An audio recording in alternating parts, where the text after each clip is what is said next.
This is TJ Perkins, and you're listening to me on Talking Tech Radio. Oh, man. Poor Florida. Now, I think you really need to tell us why Justin Roberts was yelling at you. Oh, I was wondering if you guys were going to ask about why I said that. I've never told this story before, except for a few of my friends. The first day at TV of those 2 days, I was working on Raw, and they had me in a singles match with Miz, and I was replaced with Marty Jannetty. And when you are a non-TV guy, when you're a non-company employee, I mean, you are as invisible as possible. And I made it pretty hard that day to be that way.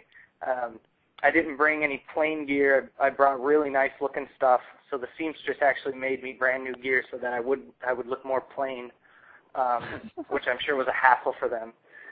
Past that, on my way to the ring, it was dark because they were at commercial. And when I got to the ring, I vaulted into, like I front flipped into the ring, I guess you could say. Like I springboard front flipped into the ring. How dare you, TJ? Well, I mean, you know, like, for all I know, I could be dead tomorrow, and I may never be here again.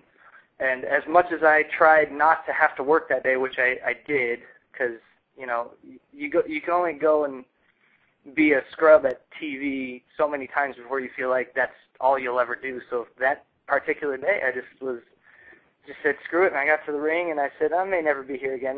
This will be fun. So I get in the ring, but I don't know if maybe maybe people thought that I was like primo or something like that, because like I vaulted into the ring, and you know, a few hundred people here, a few hundred people there are kind of coming up for me, and I'm like, oh, they told me not to do this, and I'm probably breaking rules right now, and so I'm bouncing around in the ring, just looking like, okay, I'm jobber guy, I'm just warming up, and people are actually coming up for me. Usually the job guys get booed because people don't recognize them. They're like, why are you here? We want to see, you know, the guy that's on my T-shirt. But people were coming up for me, and Justin Roberts got in the ring and told me to shut the F up and stop moving around and stop getting over. And I'm, you know, I was like, yes, sir. You know, I sat in the corner. In my head, I was thinking, it's dark, buddy. I can't see you. What makes you think they could see me?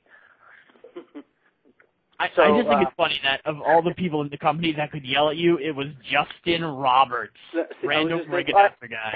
I was just thinking I suppose he was the only mouthpiece at the time. He, you know, I don't know if people in the back were freaking out or something, but he's the only guy in the ring, so he ended up being the one to shout at me. So I said, okay, sir. You know, I sat in the corner and did the thing. And then funny thing isn't so much that day, but the next day when I did ECW, it was the same thing.